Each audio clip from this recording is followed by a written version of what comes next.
Hello and welcome to the No One Asked You podcast. This series, I am once again joined by my wonderful co-host, that darn kitty. Dorkus and I are sharing our experience reading The Way of Kings for the first time. Each episode, we will summarize what we've read and discuss the experience along the way. This is Storming the Archives, The Way of Kings, and today we discuss Chapter 18. Chapter 18. Chapter 18, High Prince of War. Adolin investigates the leather strap. Two leather workers, Ys and Avaran, affirm the strap has indeed been cut. Adolin is shocked by the prospect that Elhokar had been right. Yanala, Adolin's date, is frustrated. She thought their date would involve more walking. Adolin and the leather workers banter about walking when Avaran casually suggests the strap had been cut accidentally. Adolin finds himself stumped yet again with regard to whether or not the strap had been cut intentionally. The couple leaves the leatherworking shop and take off, followed by Adolin's Cobalt Guard and Yanala's handmaidens. Adolin struggles to pay attention to Yanala's gossip. He's troubled by the leather strap. Yanala is frustrated with Dalinar's strict uniform dress code. She finds the uniforms drab. Adolin is skeptical that he can change his father's mind. He thinks his father's resolve to follow the codes has only strengthened in the last 6 years. He ponders the recent revelations about the death of King Gavilar. Yanala notes how well loved Dalinar is, but his requirements are tiresome. War horns blare throughout the camp. A chrysalis has been found within striking distance to Dalinar's war camp, though it's also close to Sadeas's war camp. Adolin waits with bated breath for the horn to signal the order to go. It doesn't come. Even Yanala knows what this means. Once again, Dalinar has chosen not to fight. Dalinar looks out over the shattered plains from Elhokar's palace compound outside of the 10 war camps. He watches Sadeas's army gather in preparation for the coming battle. An attendant interrupts Dalinar's thoughts, prompting Dalinar to continue on his way. Teshav is trustworthy, though Dalinar chastises himself for having a paranoid thought. Dalinar would be grateful for Yasna's return. Some officers have suggested he marry again, if only for a primary scribe. Dalinar does not like the idea of replacing his first wife, even though he cannot remember her. To replace her for a scribe would feel callous. Teshav updates Dalinar on the leather strap investigation. No one witnessed anything, no whispers of bragging and sudden riches, but the grooms could not specifically remember checking the girth. Teshav notes carrying a shard-bearer is a great strain to horse and saddle. High Prince Aladar is considering a vacation. Dalinar is ambivalent with regard to whether or not this is a good or bad thing. 3 high princes are behind on their payments to the king. Dalinar and Sadeas are the only 2 who pay ahead. Dalinar notes several of the high princes don't want to pay wartime prices for soul casting. They'd rather move farmers out here to grow their own food. As Teshav questions Dalinar's opinion on the matter, Dalinar notes the most fragile period of a kingdom's existence comes during the lifetime of the founder's heir.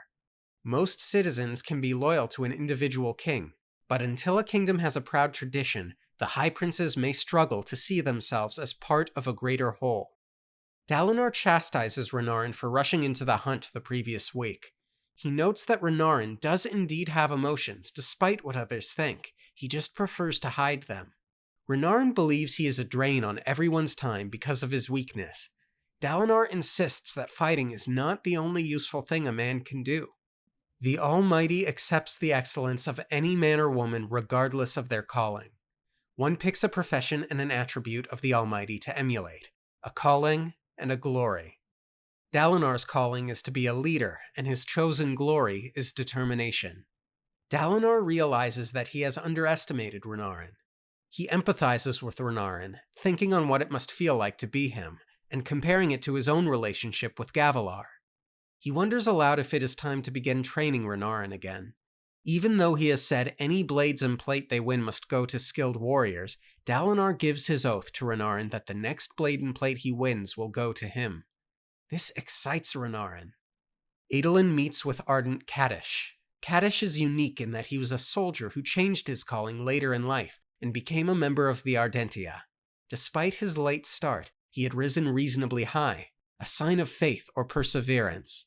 Yanala is upset to have been taken to the war camp's temple. She wants to go somewhere romantic. Adolin tries half-heartedly to call the temple romantic, but Yanala is not convinced. She goes to wait for him outside. Kaddish notes that Adolin has not made much progress on his calling lately. Adolin's calling is dueling. Unfortunately, because of the war, the codes dictate that Adolin must limit his dueling, putting him in a difficult position. Adolin requests to speak with Kaddish in a private area. The two find a location, and Adolin bluntly asks, "Is my father going mad? Or could he really be seeing visions sent by the Almighty, as I think he believes?" Kaddish has known Dalinar longer than most, and Adolin trusts him. Adolin affirms the rumors are true. Kaddish notes that this is dangerous territory. He risks violating his oaths. Even though he is bought and owned by Dalinar, he has religious superiors as well. Kaddish and Adolin discuss the War of Loss, a war in which priests tried to conquer the world, ostensibly for its own good. Kaddish notes that at the time, men were not in control of their religious paths. Priests controlled doctrine, and few members were allowed to know theology. Men were taught to follow priests, not the Almighty or the heralds. They passed statues of the heralds, 5 male, 5 female. Kaddish labels the problem of his history lesson as mysticism.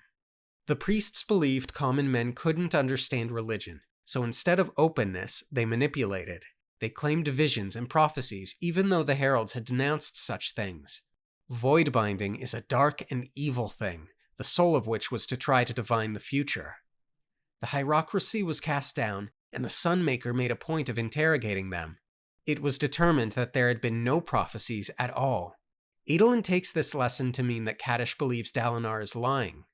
Kaddish denies that he would ever make such an accusation, but he cannot condone mysticism. The days of prophecies are done.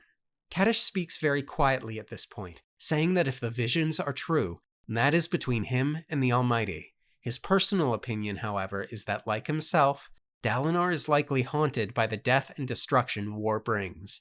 Adolin takes this to mean Kaddish believes Dalinar is going mad, though Kaddish repeatedly only goes as far as to say that it is merely likely that the visions are fabrications of his mind.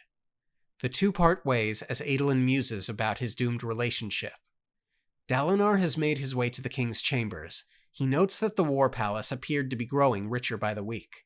As he approaches the antechamber, Dalinar sees High Prince Ruthar, waiting to see the king. At first, Ruthar offers a respectful nod, but Dalinar's ability to simply walk right into the king's room annoys him. The palace is set up in a high location.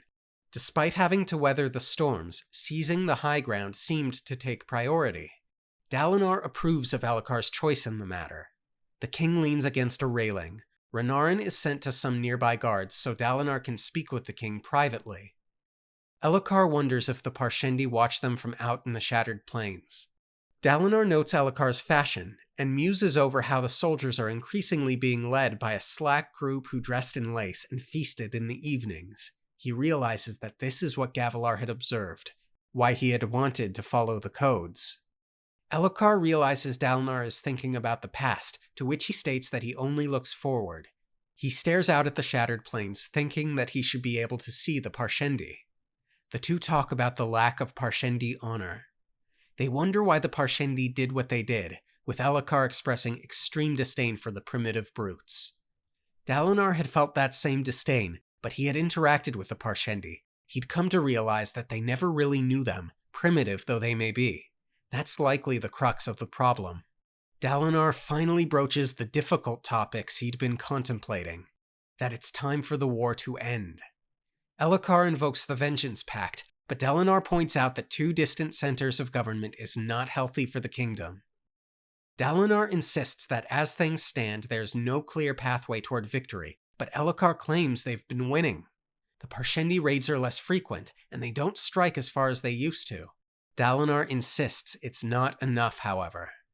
Elhokar asserts that the rumors Sadeas and the others speak of are true. Dalinar has changed. Dalinar asks the important question. What are we willing to give in order to get vengeance? To which Elhokar responds, anything. And if that means everything your father worked for, do we honor his memory by undermining his vision for Alethkar, all to get revenge in his name? Elhokar hesitates. Dalinar takes the opportunity to highlight the division between the High Princes and the need to unite them. The words seem to sink in. Elhokar presumes that Dalinar thinks he's a weak king. You always talk about what I should be doing, and where I'm lacking. Tell me truthfully, uncle. When you look at me, do you wish you saw my father's face instead? Of course I do. I'd be a poor brother if I didn't wish that Gavilar had lived. I failed him. It was the greatest, most terrible failure of my life. But just because I loved your father does not mean that I think you are a failure. Nor does it mean that I do not love you in your own right. Alethkar itself could have collapsed upon Gavilar's death, but you organized and executed our counterattack. You are a fine king. Elhokar realizes that Dalinar has been listening to the Way of Kings, that Dalinar is behaving like Gavilar had near the end. Elhokar reacts much the way Dalinar had reacted to Gavilar at the time. Dalinar finds the observation both troubling and comforting. Dalinar realizes he's been approaching this topic all wrong. He acknowledges simply giving up would be a bad decision, but insists something needs to change. The gem hearts are meaningless. Dalinar reminds Elhokar of a conversation the two of them and Sadeas had about the specialization of the High Princes. In the past, each of the High Princes had been given a specific charge for governing. A charge for merchants, one for judges and magistrates, and so on. Gavilar had liked the system. Dalinar suggests Elhokar name him High Prince of War. Elhokar doesn't laugh, which Dalinar takes as a good sign. Dalinar had rejected the idea when the war first started, but he has since changed his mind. Elhokar rejects the idea, thinking that to do so would get him assassinated. Although Dalinar insists he would protect Elhokar, Elhokar remarks that he doesn't take the current threats to his life seriously. The two argue for a time about the recent presumed attempt on his life. Another look of distrust crosses Elhokar's face, which prompts some manner of concerned look from Dalinar, which seems to immediately soften Elhokar's demeanor. Elhokar writes off the lessons found in the Way of Kings, again likening Gavilar's change to Dalinar's current mindset. Elhokar believes Dalinar is growing weak. He doesn't understand Dalinar's new mindset. Elhokar will allow Dalinar the opportunity to prove that he is not weak. If he can show Elhokar that the other High Princes are willing to work with him, then he'll consider naming him High Prince of War. The two part ways, Renarin following Dalinar. Dalinar feels this is the right way to go about things. Retreating wouldn't work, but a more aggressive strategy could be effective. Dalinar and Renarin ride their horses back to the war camp. Renarin notices the horizon growing dark. An unexpected high storm is coming. Renarin wonders if they should ride to Aladar's camp. They'd be taken in there, but doing so would be to reveal Dalinar's episodes to untrustworthy people. They decide to continue riding to camp as quickly as possible. Unfortunately, they are not fast enough to make it all the way back in time. Although they couldn't make it back to his private quarters, they were able to make it to one of Dalinar's barracks. In Dalinar's camp, no one was forced to weather the tempests in storm tents or flimsy wooden shacks, and nobody has to pay for protection inside stone structures. The occupants are shocked to see the High Prince and his son. The storm hits. It begins. Okay, so first things first, we've got some artwork. It is an idealized representation of the war camps at the Shattered Plains by painter Vandanis. In 1173, note the year. Yes. Current year, we assume. We assume. We still don't have any proof. We know we've made an assumption. Yes. Could be 1174. Mm-hmm. For me, the thing that it really just shoves home is this thing has been going on for a long ass time. Like these are little cities that have sprung up here. Yes. As much as they're called camps, like a camp is supposed to be, you move it. Okay, it's temporary. Otherwise, we'll call it a city. I mean, they even talk in this chapter about how some of the High Princes are thinking about bringing in gardeners to, well, garden. Yeah, and there is the palace of the king himself. He's got a palace. You're calling it a palace? You're at war and you've got an actual palace.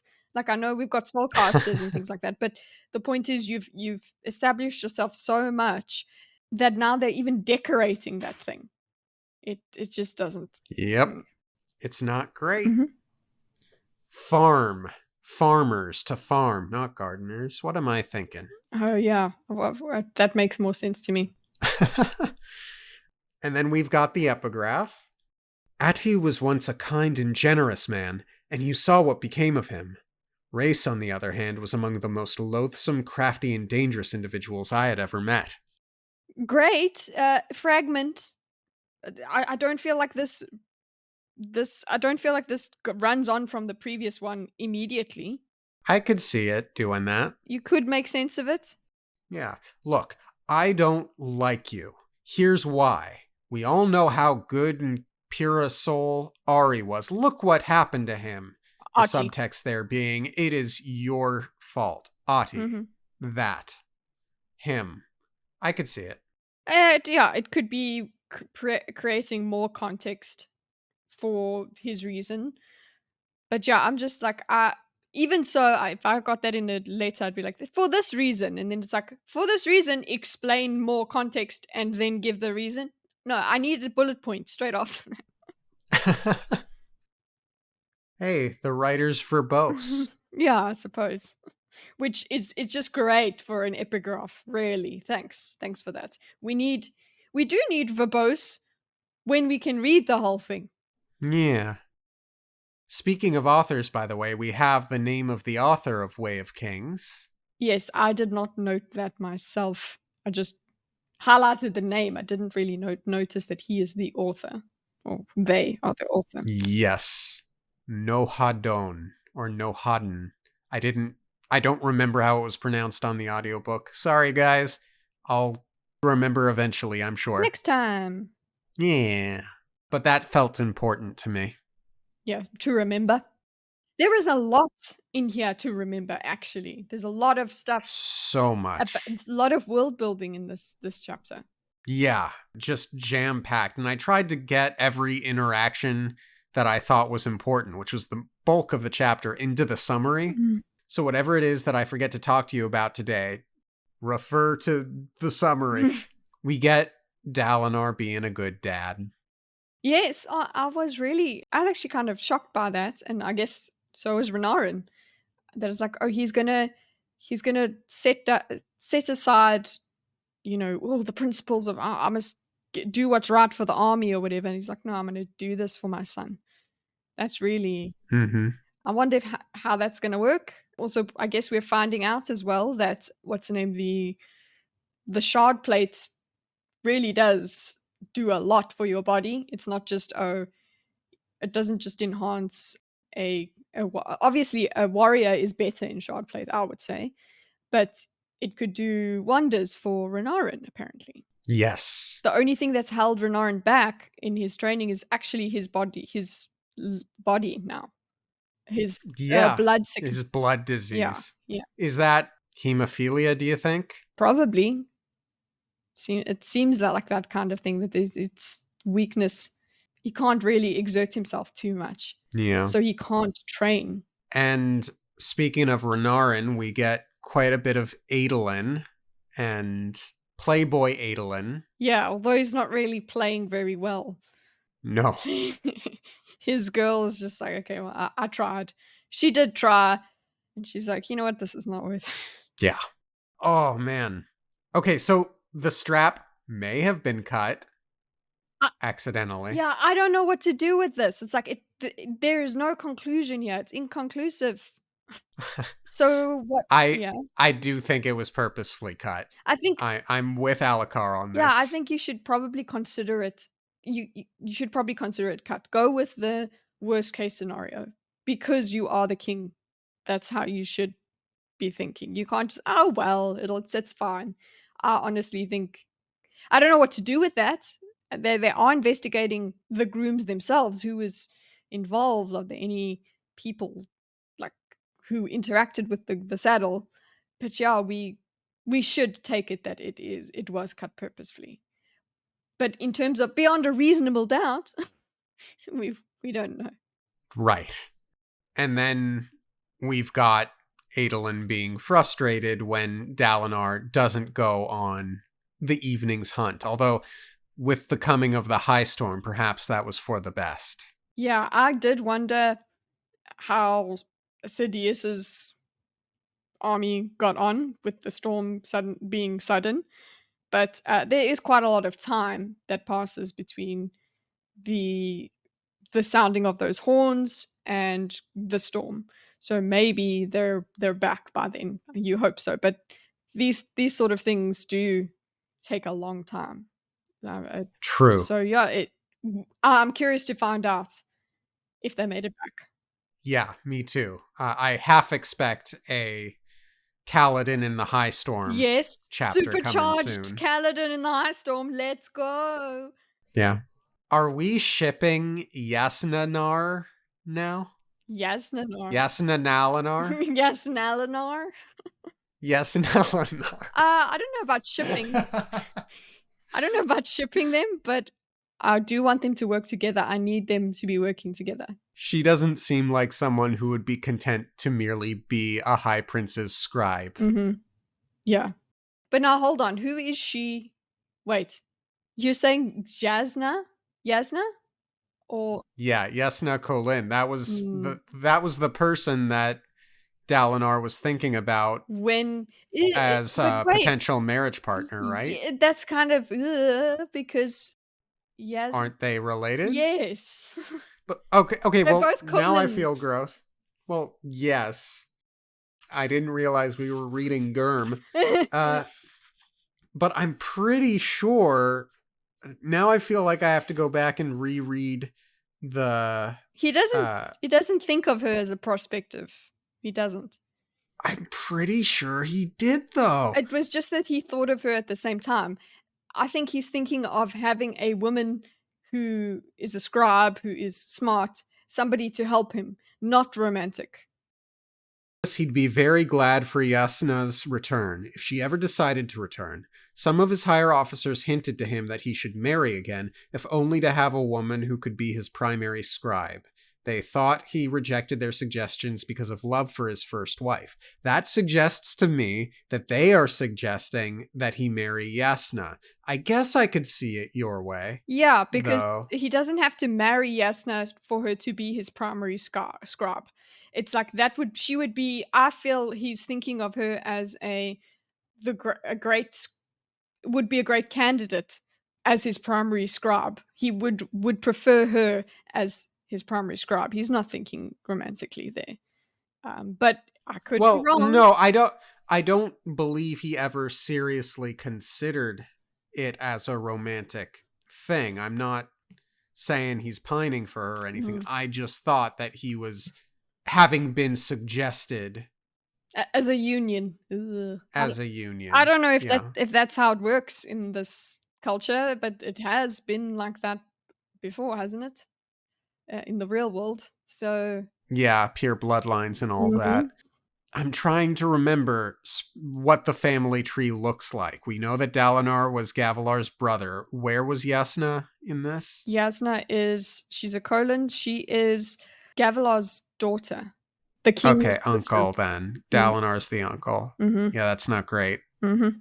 I mean, House of the Dragon, boys. Yeah. Yeah. Okay. Oof. Either way, I do want it would be great to have Yasna and Dalinar working together. They seem I'm to looking forward to it. yeah, they seem to have the same sort of goals, and they both seem to have discovered new ways of thinking. They are both kind of heretics, actually. Yeah, in a way. Well, I think I had theorized in a previous chapisode, although if I didn't, my apologies. What if Yasna is considered a heretic because she's been reading The Way of Kings Yeah. after Gavilar's death?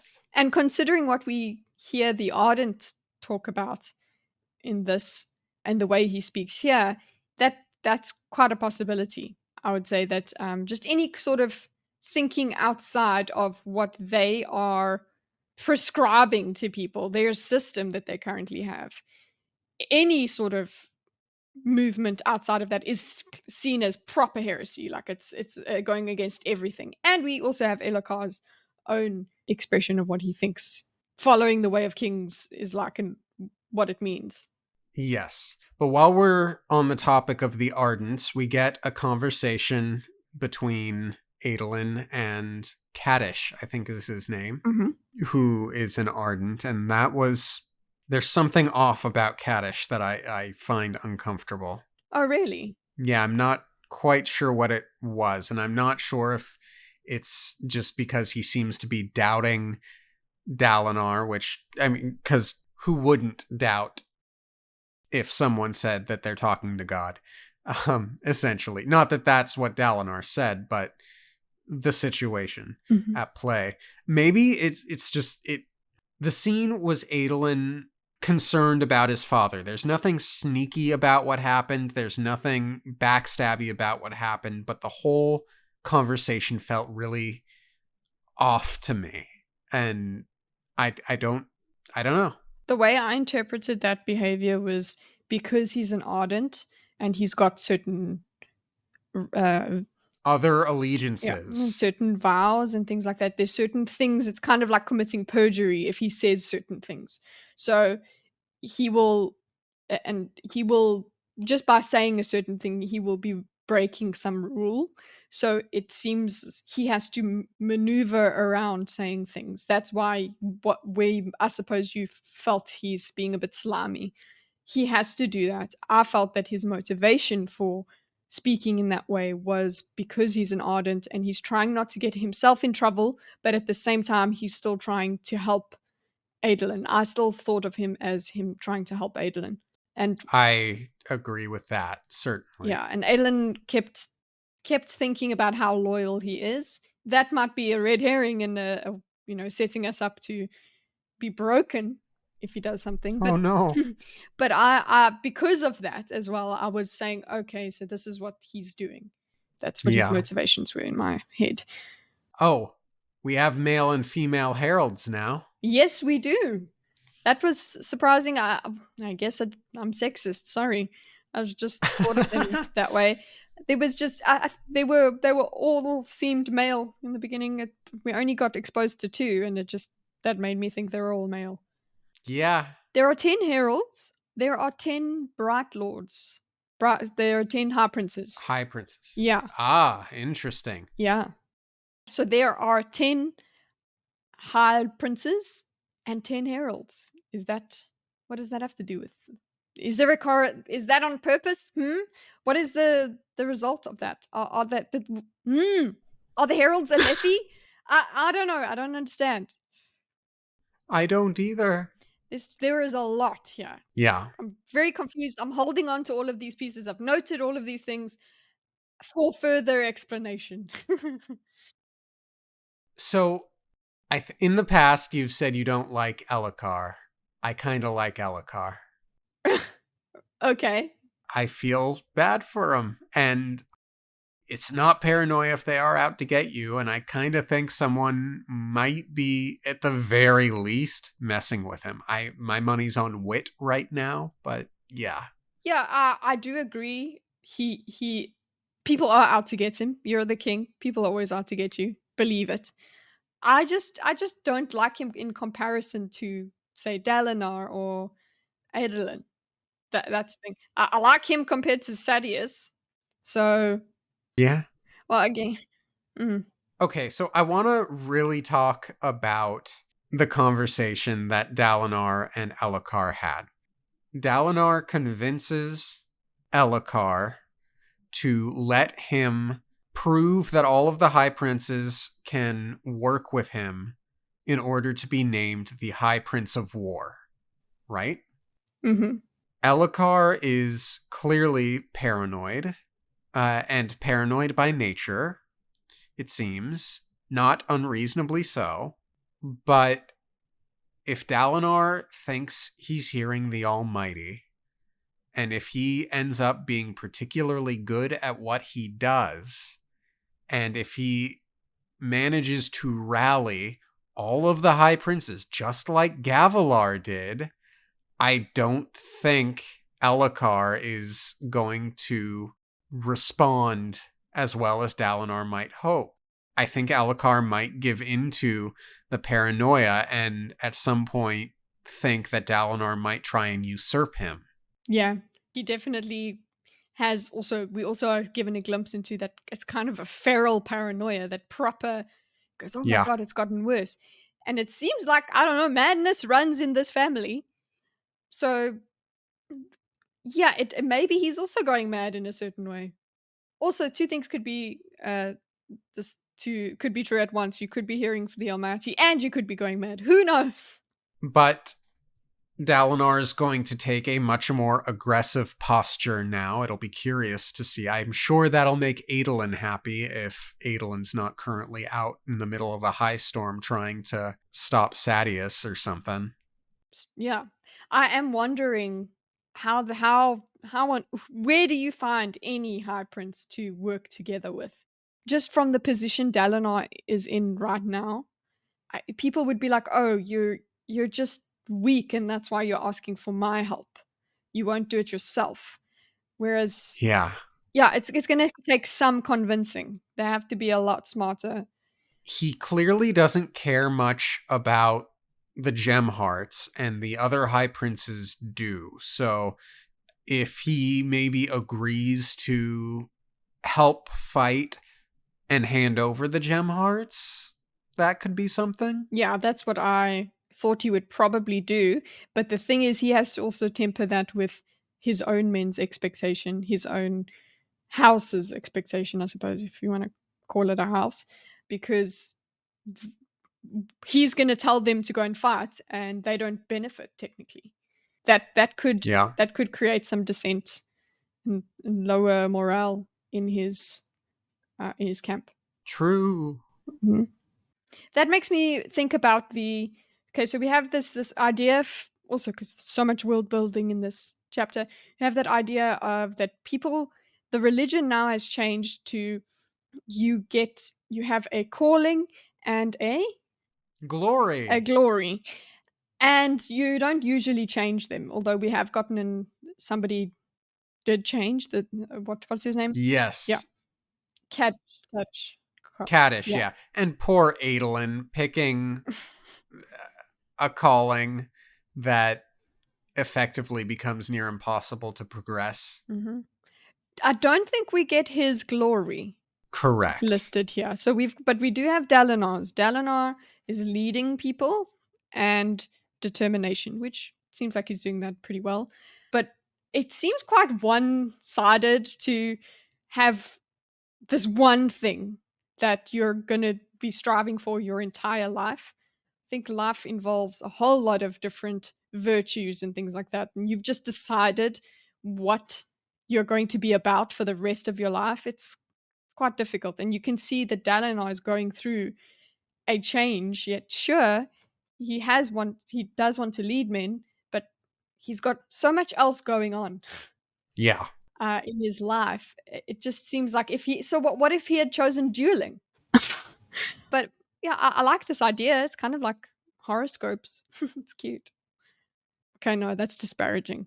It's not like horoscopes. It's just if you can take it to the extreme, it makes sense to have a calling in life and to have like an ideal, something that you look for in yourself, a virtue that you want to really always consider.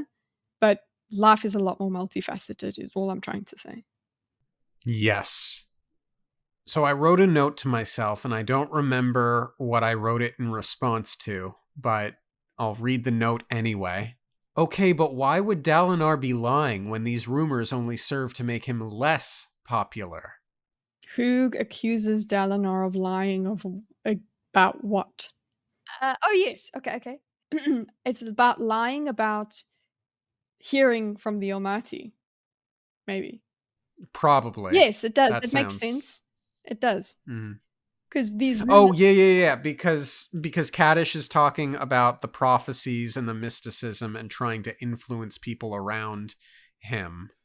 But this lie seems to be making things harder for Dalinar, not easier. Therefore, why? exactly. It doesn't make sense for him. If he could, he would probably try. He's trying literally in this chapter. He's trying to keep it away from the most. more away from people. He's trying to keep it away from his own people, even. But it's going to begin. I don't know how it's going to be. I'm interested in seeing one of these episodes. But yeah, it's definitely not beneficial to him to be trying to prophesize. But yeah, we do see what he would come up, what he's going to be up against with the Ardents. They've got a history of religion trying to take over, and now there's this overcorrection. Any prophecy, anything like that, is regarded with disdain and seen as disruptive. Hmm. What if the whole world, first of all, it's difficult to convince everybody you've got a prophecy, right? But then if the whole world has been like, listen, we had prophecies that everybody lied about, it's even worse. Yeah. It was found. There's an audit trail. It was found that they were lying. So yeah, it's even more difficult to convince. So also, hold on, one more question. So they've got this thing against prophecy and all of that, but these death rattles that we've experienced, especially the last one that we saw, it seems like with people just get these sort of prophecies, these things out of prophecies as they die.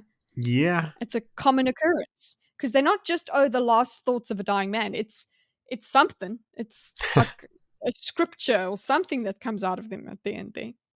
Yeah, it's very strange. And again, falling back on the whole, no one commented that the death rattle was strange when they all heard it. Mm-hmm. Therefore, it must be normal. I was going to ask you if you wanted to do a statement of appreciation for the father-son story, father-son, uncle-son, uncle-nephew story. All of it's great. It's Mhm. really great. I love how much he cares about them. I love how Elakar confides in Dalinar and that heart to heart about Gavilar.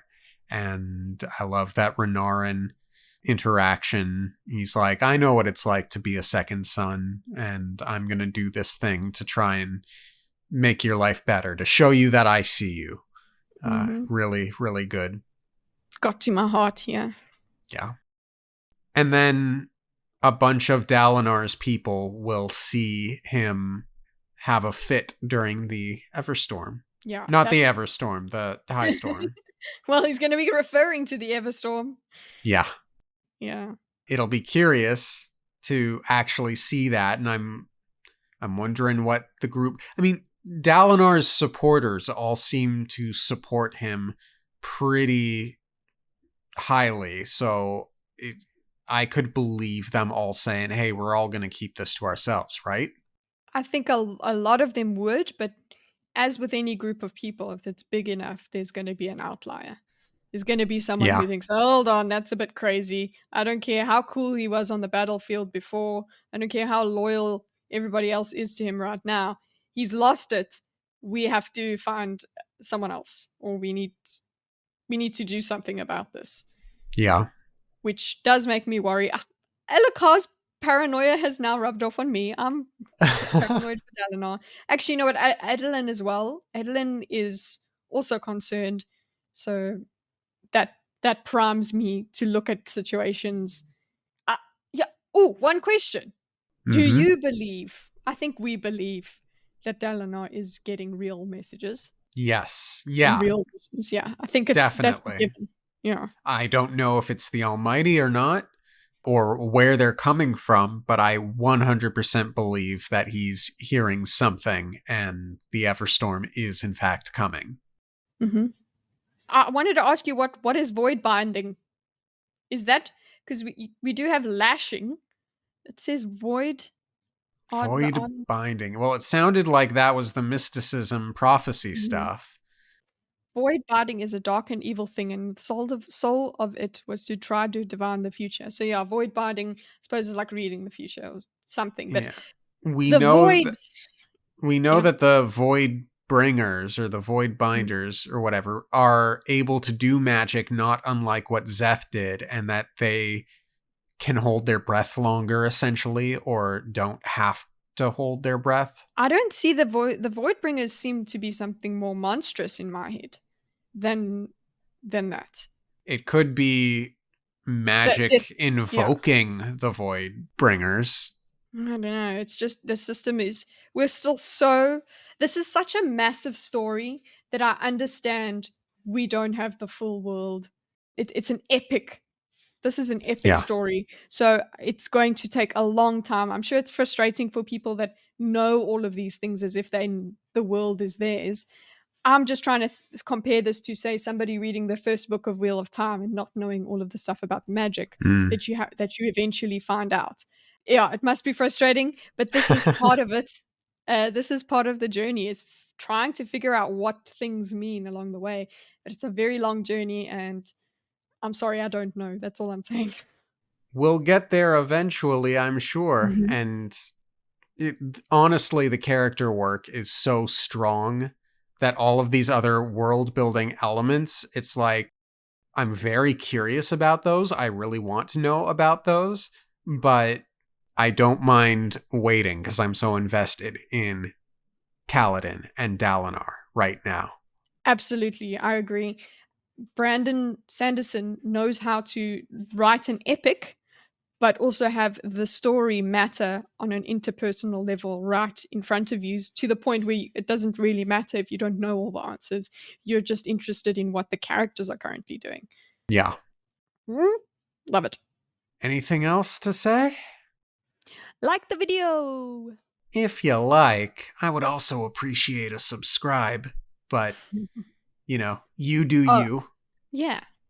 And subscribe to That Darn Kite as well if you get a chance, because she's got a really wonderful channel where she does diagram streams and panel shows and stuff.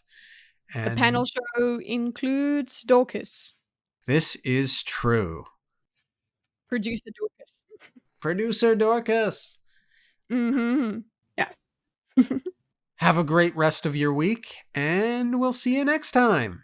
Okay, Okay, thanks. thanks, bye. Bye.